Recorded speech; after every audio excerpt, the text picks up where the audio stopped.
Okay, Hangout on Air is live.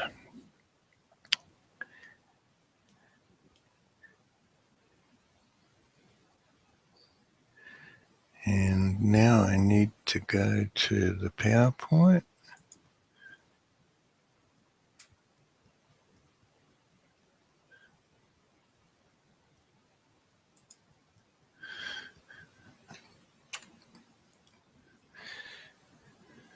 Okay.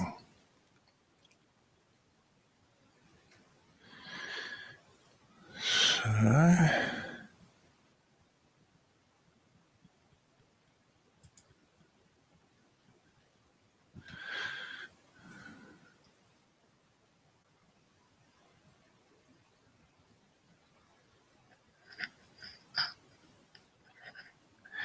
can you get to see the Rachel? Do you get to see the conference line control panel? You don't normally look at it, I guess, right? No, I don't normally look at it. Okay. Well, I don't get to monitor it in this environment, so let's assume that we don't drop off it.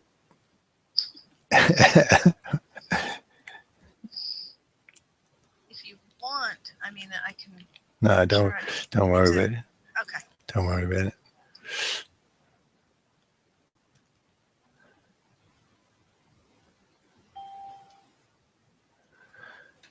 So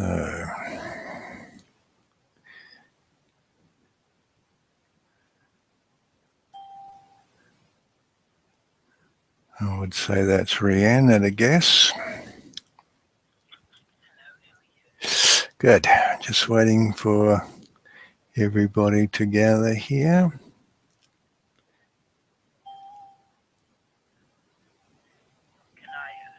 Hi, can I? Sounds like you have a coded head.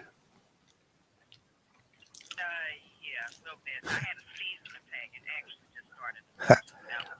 Oh, okay. Oh. Okay. All right. So let's get started here. I'm going to put everybody in the conference line on Q&A mode. For those of you that are on the Hangout on Air, we'll be starting the presentation shortly. Q&A session started.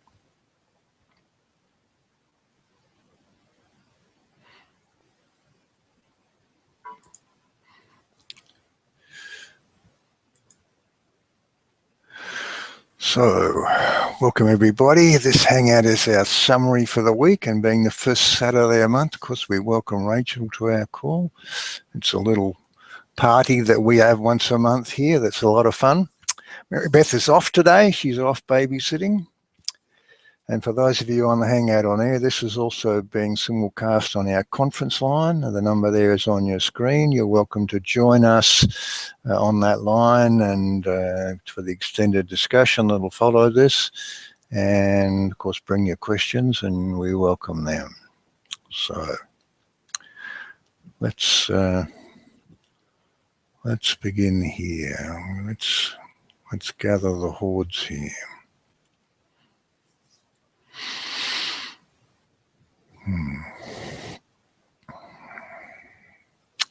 And so we continue our discussion on our top 6 big myths about the law of attraction.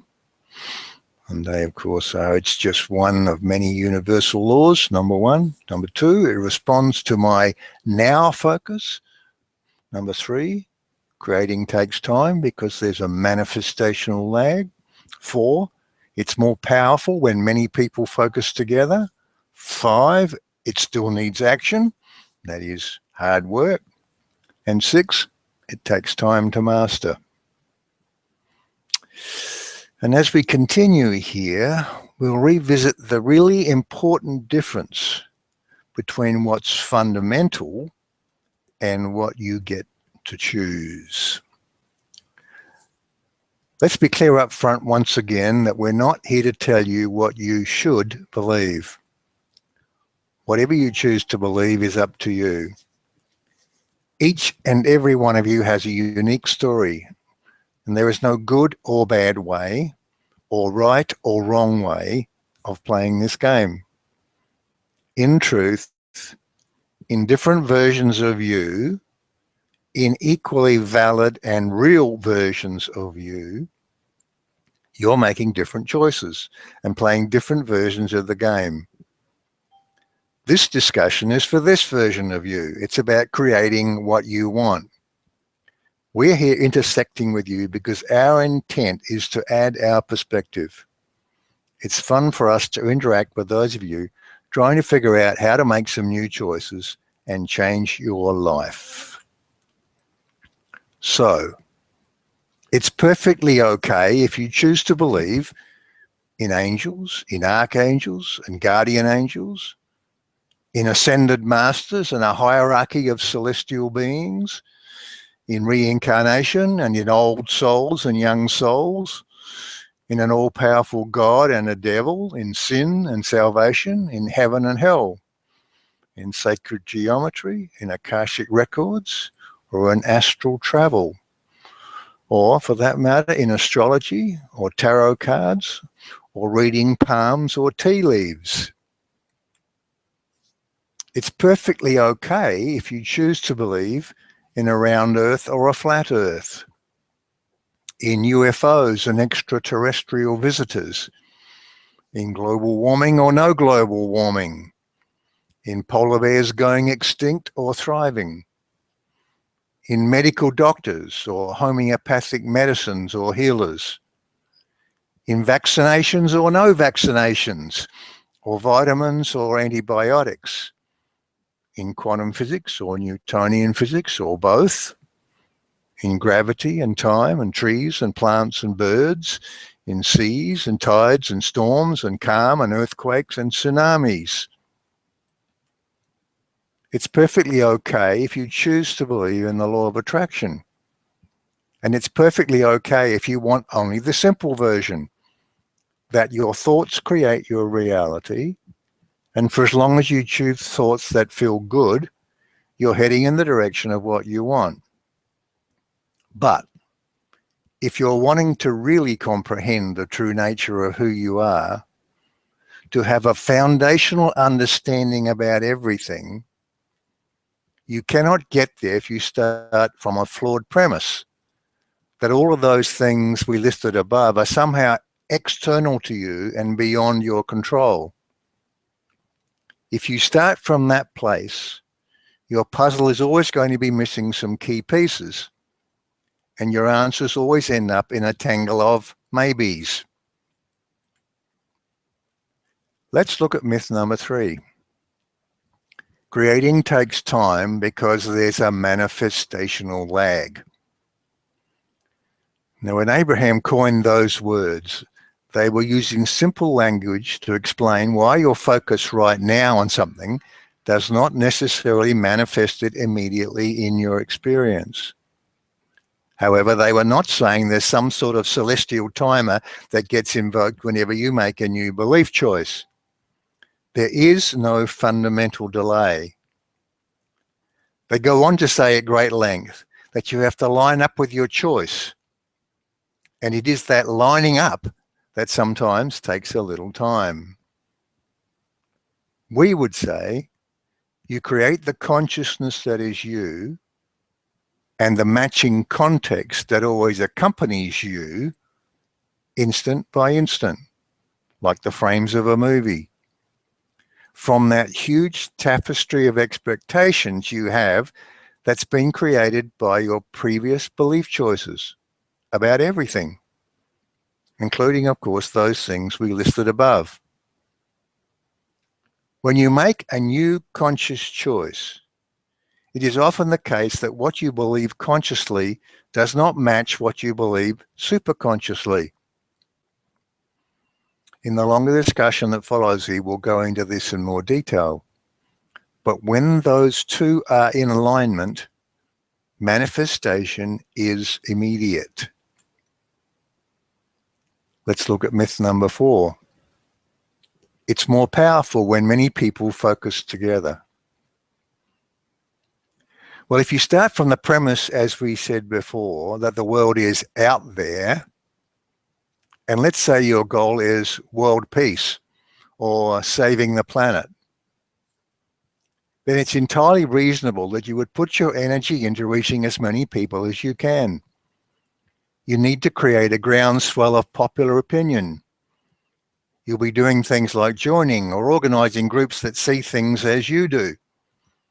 You'll be into coordinated days of meditation or prayer and healing energy. You'll be writing and calling and painting pictures to inspire breakthroughs in world thinking. And there's not a single thing wrong with any of that. If it feels good, go for it. The simple truth, however, is to achieve that goal or any goal, it is not necessary for you to do anything. You do not have to reach out to millions and attempt to persuade them. You need only to choose to expect to step into a different version of the world, and you will. So, no action at all. The key is what feels good. If you do stuff and it feels good, then what you are actually doing is creating that tapestry of yours in alignment with the way you want things to be. Now, in a physical world, of course, you are all doing creatures. But the doing needs not to be done from some desperate or must-do place. If you're overwhelmed or sad or angry about things, stop. You're heading in the wrong direction. So now we've segued into myth number 5. Creating still needs action. And by action, most of you mean hard work. It does not. If you're in alignment, no action is necessary. If you're not in alignment, your cause is lost before you start. There's not enough potential action in the universe to bring about something against the pull of the most powerful creative force that exists, your beliefs.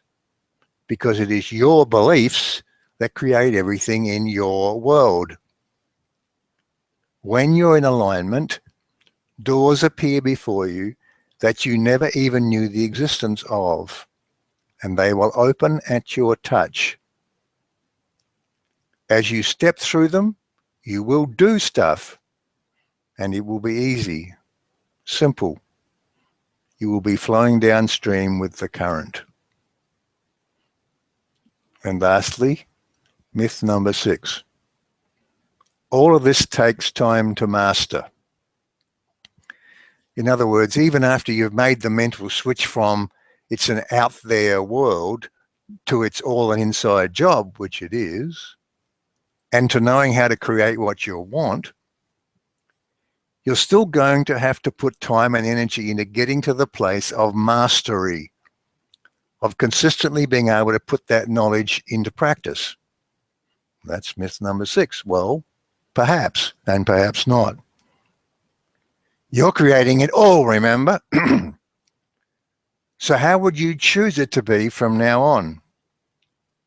It's not just the goal that's yours to choose. It's also up to you to choose the path. Do you want to beat through the underbrush, or do you want to take the yellow brick road? We say, choose the road. Now, we also know that having seemingly spent a lifetime without recognizing who you are, that it takes a refocus. You need to build a new and ongoing, ever-present awareness in order to settle comfortably into playing this game as you came here to play it, as a conscious creator. But we also know that this last myth is insidious. And so we say, if you will just recognize that the shape and style and difficulty of the journey is just as much your choice as is the destination you are seeking, and if you will start by choosing to believe that this will be easy for you, then it will be easy. There is nothing you cannot be, do, or have, and both the destination and the journey are included in that. So, this discussion has been all about an important distinction between what's fundamental and what's at choice. What's fundamental here? You're a consciousness that's a part of the collective consciousness of all that is. Your choices create you and the context that appears around you. So what do you get to choose? Everything else. Everything else. Physical and non-physical. Why are you here? You're here to experience different aspects of yourself and the joy of creating in this powerfully focused space-time context. The only thing that limits your choices is your imagination, and that has no limits. So now we move to our longer discussion and to your questions. No question is too lofty or too mundane. We will be delighted to talk about the joy of paying taxes, if that is your desire, because if all of this is not relevant to your day-to-day existence, it's not relevant to anything, is it?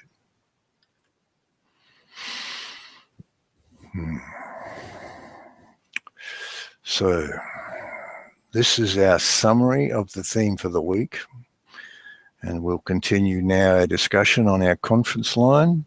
For those of you on the Hangout on air, it is the number on your screen.